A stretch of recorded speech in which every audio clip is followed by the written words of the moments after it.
तर सावंतवाडीतली सभेच्या ठिकाणची ही थेट दृश्य आहे. तिथूनच त्यांच्या 2 दिवसाच्या रत्नागिरी सिंधुदुर्ग दौऱ्याला सुरुवात होते आहे. उद्धव ठाकरे आता संबोधित करतायत.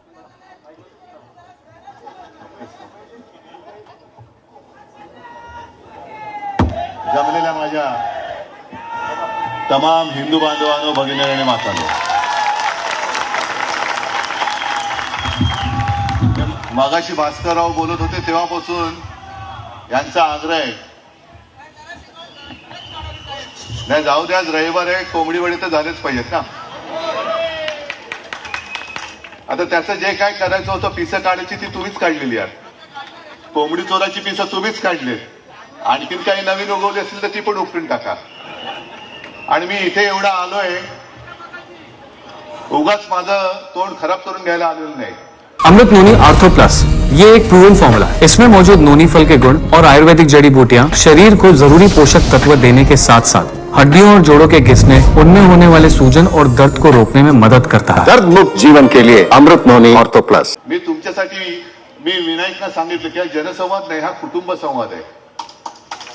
तुम्ही माझं कुटुंब आहात. आणि अनेकदा मी बोललेलो आहे की आजपर्यंत महाराष्ट्राला अनेक मुख्यमंत्री लाभले, यापुढे सुद्धा लाभतील. पण मी असा भाग्यवान आहे की अनपेक्षित मला मुख्यमंत्री व्हावं लागलं होतं. एक 2-2.5 वर्षाच्या कालखंडामध्ये मी काय केलं हे लोकांसमोर आहे, तुमच्या समोर आहे. आणि कोणालाही नाही असं प्रेम, ते म्हणजे मला तुम्ही सगळेजण कुटुंबातलं एक सदस्य मानता, हे माझं खूप मोठं भाग्य आहे. आणि म्हणूनच मी जनसंवाद हा शब्दच काढून टाकलेला आहे. कारण ते मन की बात, वन की बात ते सगळे तिकडे, आपल्याकडे ती दिल की बात आहे. दिल की बात. कारण मनामध्ये काळबेर असू शकतं, पण हृदयामध्ये नाही. आमच्या हृदयामध्ये राम आणि हाताला काम. आणि म्हणूनच तुम्ही पाहिलं असाल की गेले काही दिवस मी सुरुवात जी केली होती ती कल्याण लोकसभा मतदारसंघ, परवा 2 दिवस होतो रायगड मतदारसंघ लोकसभा, आज हा सिंधुदुर्ग रत्नागिरी मतदारसंघाचा मी संवाद तुमच्याकडून सुरू करतोय. म्हणजे चांदा ते बांदा म्हणतात, मी बांद्यापासून चांद्यापर्यंत जाणार आहे. मी बघतोय मुद्दा म्हणून शिवसेना कोणाची, शिवसेना कोणाची, मी तेच तुम्हाला विचारायला आलेलो आहे. आणि आज देखील सगळेजण, म्हणजे इथला डबल गद्दार, नाव घ्यायची गरजच नाही, हे काय काय त्यांची नावच होतात. त्यांना सत्तेची खुर्ची मिळाली, ऊब मिळत असेल, पण गद्दारीचा शिक्का त्यांना आणि त्यांच्या कुटुंबियांवरती जो कपाळाला लागलेला आहे तो कधी आयुष्यात ते पुसू शकत नाही. आपल्याकडे आले होते, मी एका अपेक्षेने घेतलं होतं. मला वाटलं होतं माणूस बरा दिसतोय.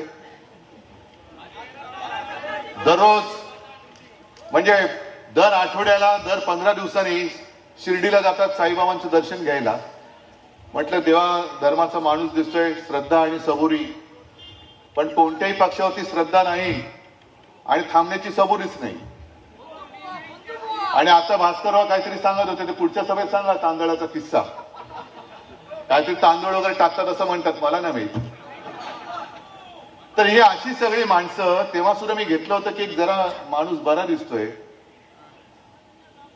पण कसं काय आणि कसं काय, कारण म्हणजे बाहेरून आल्याबरोबर त्याला उमेदवार दिली, तुम्ही सुद्धा निवडून दिलं, मी त्याला तेव्हा मंत्री केलं. पण पुन्हा ते आहे ते गद्दारी नसा नसा भिनली म्हटल्यानंतर गद्दार तो गद्दार असतो, कधी इमानदार होऊच शकत नाही, होऊच शकत नाही. मी आता विमानतळावरती उतरल्यानंतर काही पत्रकार आले होते तिकडे, तिथले काही समोर आले असतील, अमुक ह्याच्यावरती बोला, तमुक ह्याच्यावरती बोला. परवा जो एक गोळीबार झाला, आला ना तुमच्यापर्यंत आवाज, कोणी केला हे आता म्हणजे तुम्ही लक्षात घ्या की शिवसेनेने कोकणला कसं वाचवलं आणि तुम्ही सुद्धा कसे वाचलात.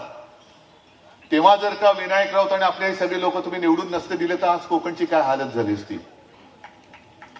त्या त्याच वेळेला तुम्ही गुंडांना चेचून टाकलं, ठेचून टाकलं. आता जी काय वळवळ एका मतदारसंघात राहिले ती सुद्धा या वेळेला सुपडा साफ करून टाकायची.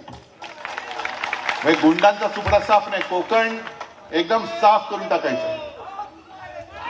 जसं मध्ये मोदीजींचे फोटो आले ना मंदिरात साफसफाई करताना, चकचकीत लादी. अरे फोटो आहे, मी ते तुम्हाला सांगतोय. फोटो म्हणजे लादी चकचकीत, आजूबाजूला कोणीही नाही, आणि हे घेऊन लादी पुसतात किंवा लादी खराब करतायत, म्हणजे लादी पुसतायत.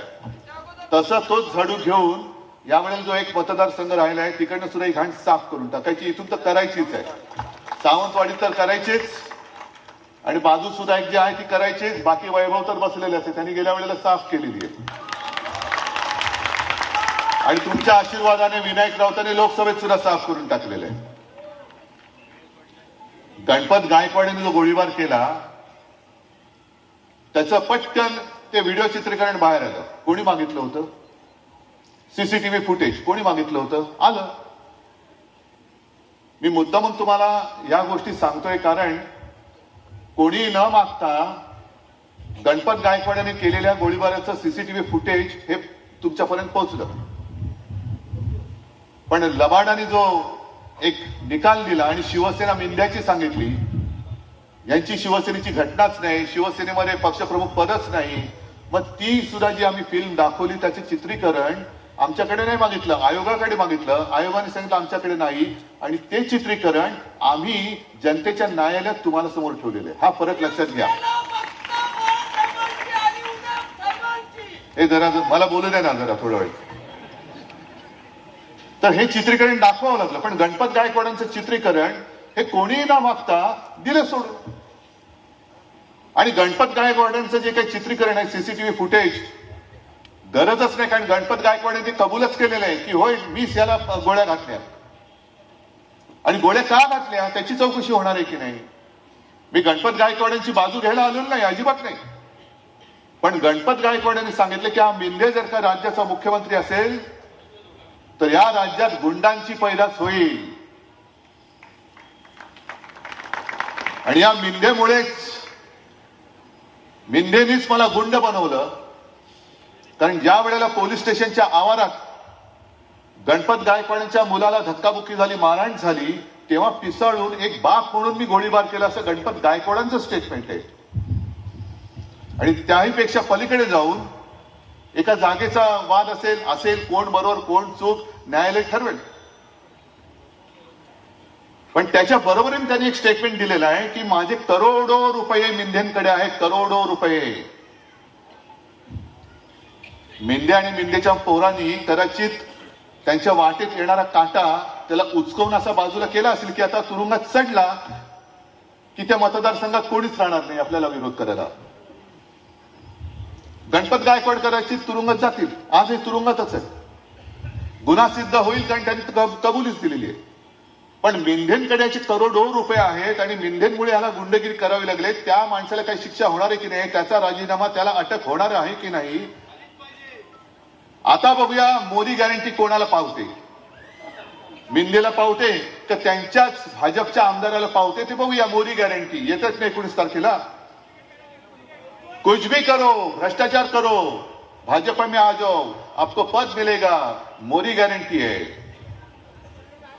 19 तारखेला येतात मोदीजी, बघू. या पद्धतीने तुम्ही जर का कारभार करणार असाल तर कठीण आहे. मोदीजीने मला एकच सांगायचं की मोदीजी आम्ही तुमचे शत्रू नव्हतोच, आजही शत्रू नाहीच. आम्ही तुमच्या सोबत होतो, शिवसेना तुमच्या सोबत होती. गेल्याही वेळेला आम्ही युतीचा प्रचार केला होता. आमचे विनायक राऊत आणि सगळे इथून जे निवडून आले म्हणून तुम्ही तिकडे पंतप्रधान बसलात. पण नंतर तुम्ही आम्हाला दूर टाकलं. आज देखील आम्ही हिंदुत्व सोडलेलं नाही, सोडू शकत नाही. भगवा झेंडा आमचा कायम आहे. पण या भगव्या झेंड्यामध्ये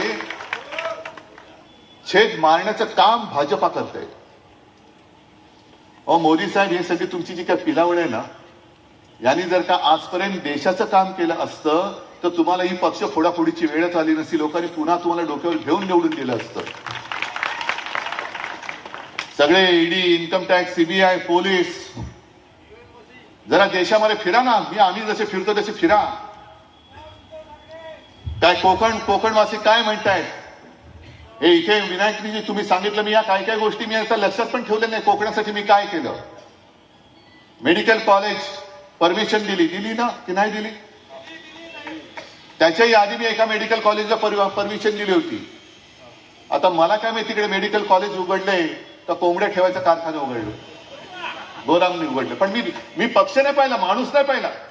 माझ्या कोकणामध्ये एखादी चांगली गोष्ट होत असेल तर कोणी असेल माझी जबाबदारी आहे. मी त्याच्या आड येणार नाही. चांगल्या गोष्टीच्या आड मी कधी आलेलो नाही, येणार नाही. अगदी माझ्या विरोधकांनी ती करत असला तरी मी आलेलो नाहीये.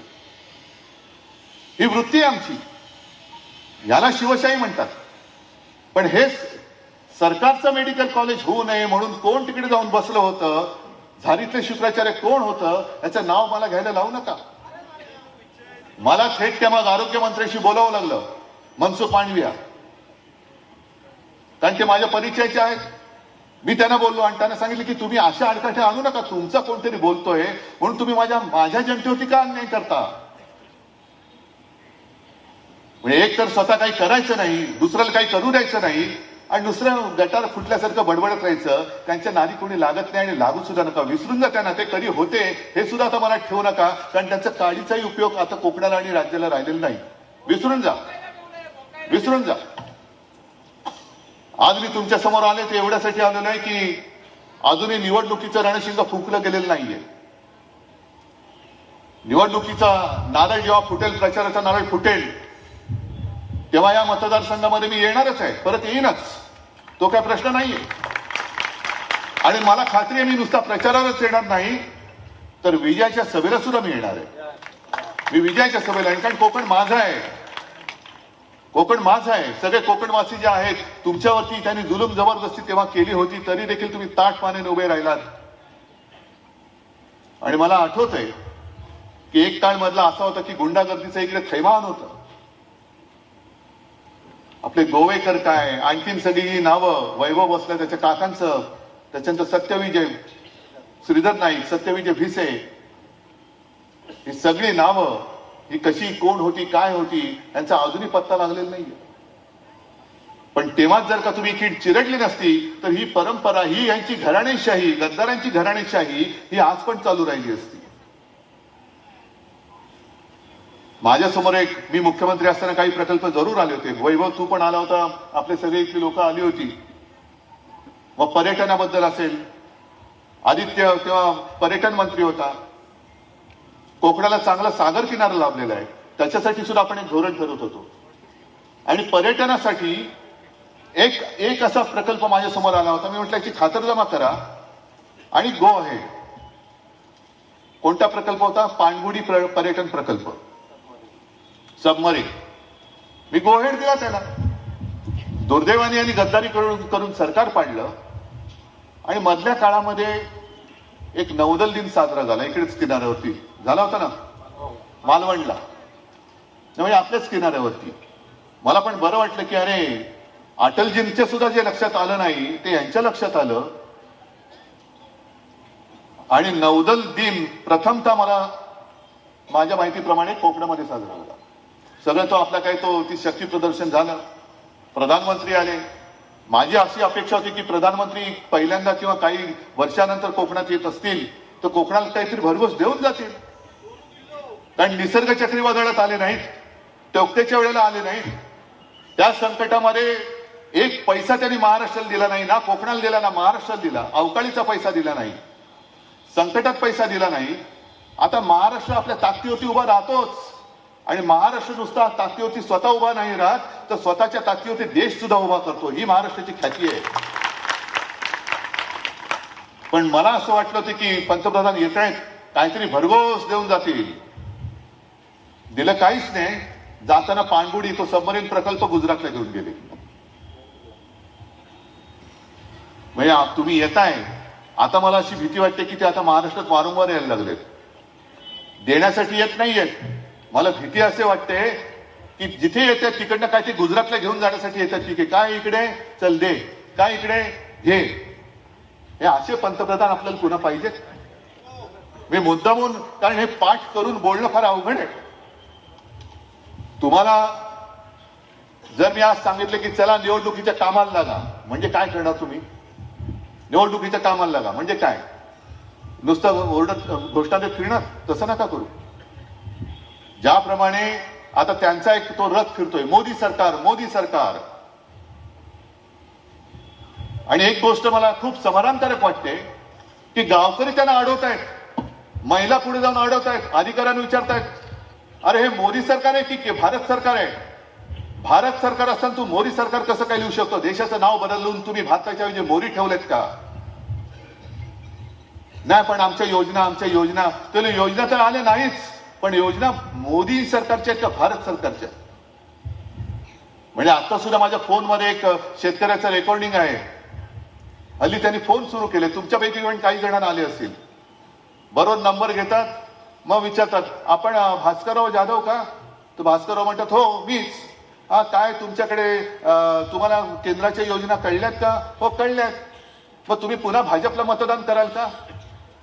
पण तो जो शेतकरी विदर्भातला त्यांनी सांगितलं की ताई ऐका, मी आजपर्यंत भाजपला मत देत आलो, जरूर देत आलो, पण आम्हाला काय मिळालं? मग इकडे तो विषय नाही, पण विदर्भातला आहे. सोयाबीनचा त्यांनी भाव सांगितला की 14 साली काय होता आणि आता काय आहे. तुमचं आयात निर्यात धोरण हे कसं आमच्या शेतकऱ्याच्या मुळावर येत आहे. आणि हे सगळं 10 वर्ष मी अनुभव घेतल्यानंतर एक वेळ मी माझ्या मुलाबाळांचं आत्महत्या करेन, पण पुन्हा भाजपला मत देणार नाही, हे तो शेतकरी सांगतोय. हे साध्या शेतकऱ्याचं म्हणणं आहे. आणि म्हणून मी तुम्हाला सांगतो की तुम्ही आज या सभेसाठी एकत्र आलात. ही सभा आहे, या सभेमध्ये तुम्ही एकमेकात चर्चा नाही करत, पण जेव्हा तुम्ही गावात जाल तेव्हा गावावरती, पारावरती, वाड्यांमध्ये पारावरती झाल्यानंतर कुठे चहाची टपरी असेल, ज्याप्रमाणे 2014 साली भाजपने एक कार्यक्रम केला होता, चाय पे चर्चा. आता आपण उलट करायचं, होऊन जाऊ दे चर्चा. आणि प्रत्येक गावकऱ्यांना, महिला असतील महिलांनी महिलांना विचारायचं, पुरुषांनी पुरुषांना, तरुणांना तरुणांनी. कारण आता जो अर्थसंकल्प सादर केला निर्मला सीतारामन बाईंनी, आम्ही आता देशामध्ये 4च जाती मानतो, एक तरुण, एक महिला, एक गरीब आणि शेतकरी. या 4ही वर्गांना आम्ही सांगतोय की तुम्ही एकमेकांमध्ये बोला. आणि तुम्हाला गेल्या 10 वर्षांमध्ये, म्हणजे मोदींनी जी एक योजना जाहीर केली होती 14 साली, की आम्ही प्रत्येक शेतकऱ्याला प्रत्येक एकरात त्याच्या पिकाप्रमाणे किती खर्च झालाय तो काढणार, त्याच्यामध्ये मग आणखीन 50% नफा असा काहीतरी त्यांनी धरला होता, तो त्याच्यात ऍड करणार आणि तो जी रक्कम येईल ती हमी भाव शेतकऱ्याला देणार.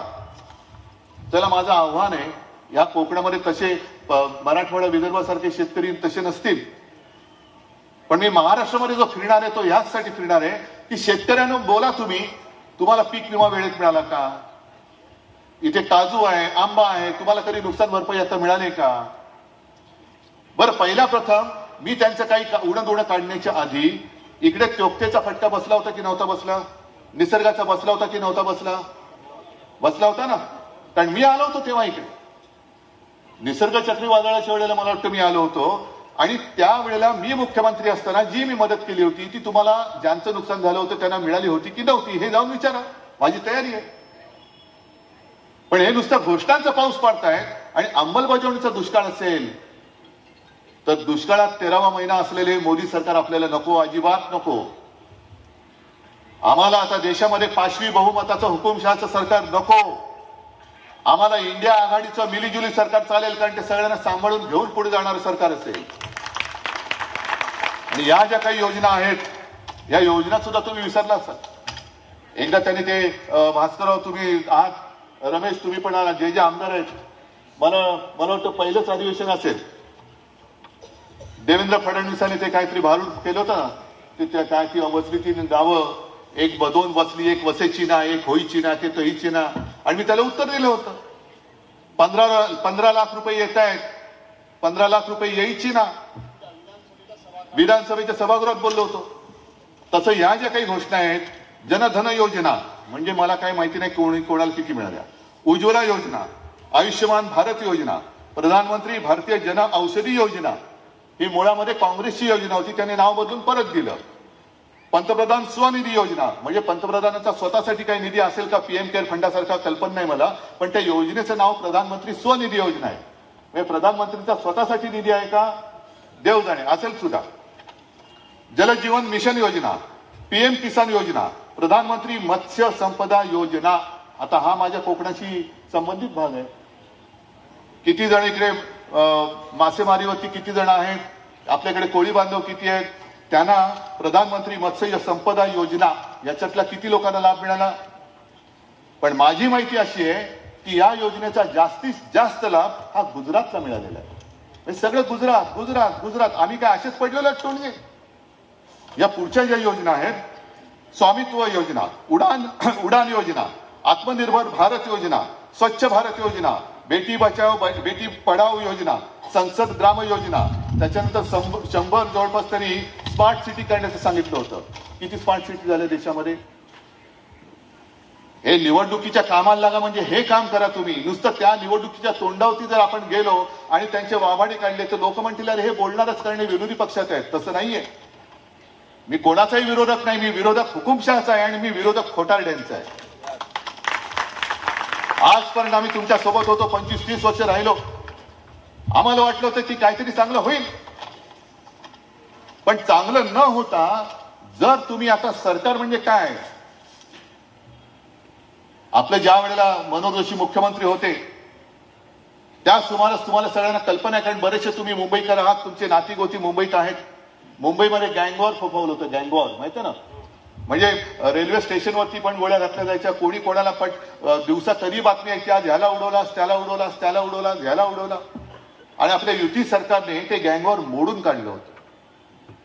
आता दुर्दैव असं दिसतंय या सरकारमध्येच गँगवॉर सुरू झाले. एक मिंदेची गँग, एक भाजपची गँग, तिसरी गँग अजून दिसेची ना, पण ती आहे.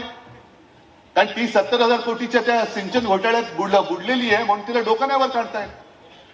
वर एक नाही, ती पाणबुडी सारखी खाली गेलेली आहे. पण हे गँगवॉर जर सरकारमध्ये होणार असेल तर मला मोदीजींना परत सांगायचे की मोदीजी, तुमच्या त्या सत्तेच्या हव्यासापायी तुम्ही भाजप इकडे संपवून टाकलात. विरोधी पक्षाला संपवायला निघालेत कारण नसताना. पण जे बाजार गुंडगे, बेडकं आणि फेकड फाकड माणसं तुम्ही तुमच्या पक्षात घेतली, अगदी इथला सुद्धा जो गद्दार तुम्ही घेतला, फेकड माणूस,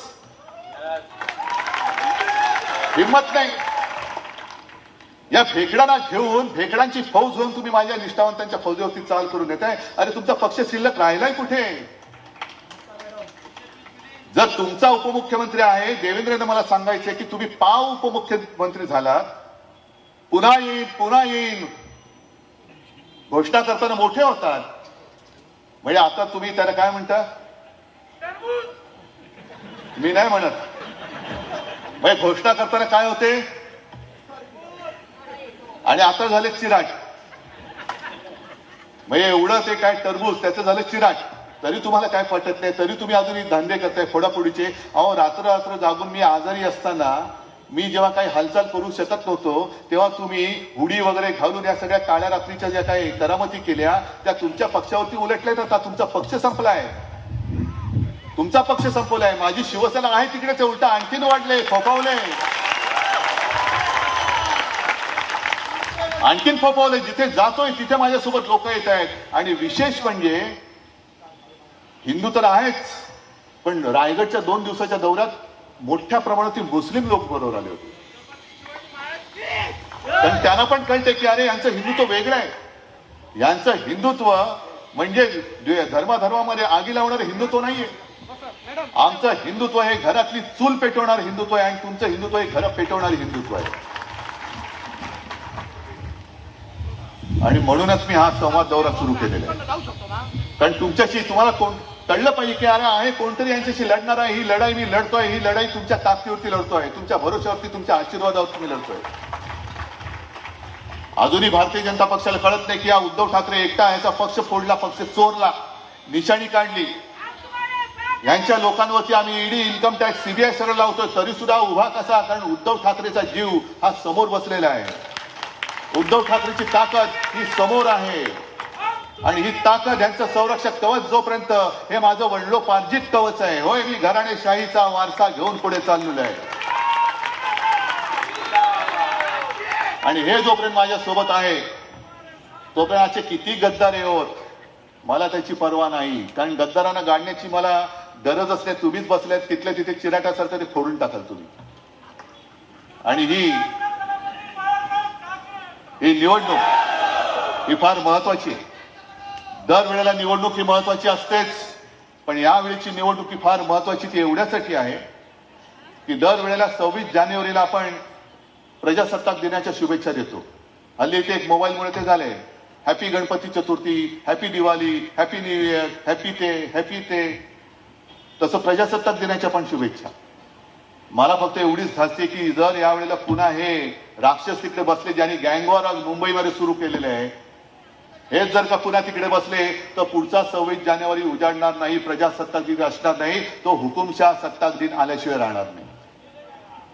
आणि त्याच्यासाठी तुम्हाला सर्वसामान्य जनतेला एकवटून ही हुकुमशाही गाडावी लागेल. आणि मला खात्री आहे की या उन्हामध्ये, कारण आता अजूनही फेब्रुवारीचा पहिला आठवडा आहे, निवडणुका तर मार्च एप्रिलमध्ये रणरणत्या उन्हामध्ये होणार, पण आज सुद्धा उन्हामध्ये तुम्ही आलात. आज तर रविवार, म्हणजे खरं कोंबडी चोराचा नाही, कोंबडी वड्याचा वार. तरी देखील तुम्ही आलात म्हणजे तुम्ही निश्चयाने आलेला आहात. अनेकदा आपण टीव्हीवरती बघतो की यांच्या बैठकीमध्ये, मीटिंगमध्ये खुर्च्याच खाली असतात.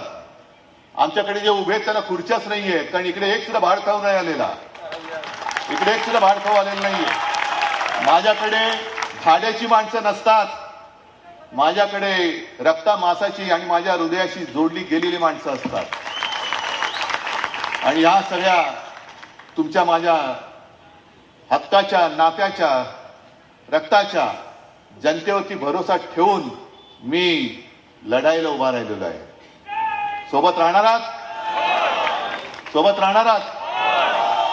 कारण ज्या पद्धतीने त्रास देत आहेत, जुन्या केसेस बाहेर काढतायत, अरे काढा, थोडे दिवस आहेत, नंतर आमचे दिवस येतील तेव्हा बघा कशी तुम्हाला जाऊ द्या. तर काही शब्द बाळासाहेबांचे आठवतात पण मला बोलता येत नाही. ठीक आहे, चक्रीवाढ व्याजासह, भास्करराव म्हणतात व्याजासह चुकता करू, म्हटलं नाही, चक्रीवाढ व्याजासह.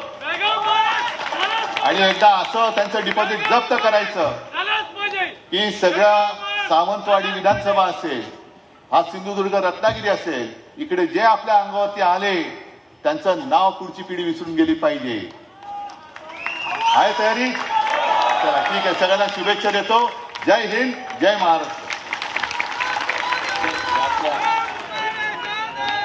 जिंदाबाद जिंदाबाद. धन्यवाद. आता या ठिकाणचे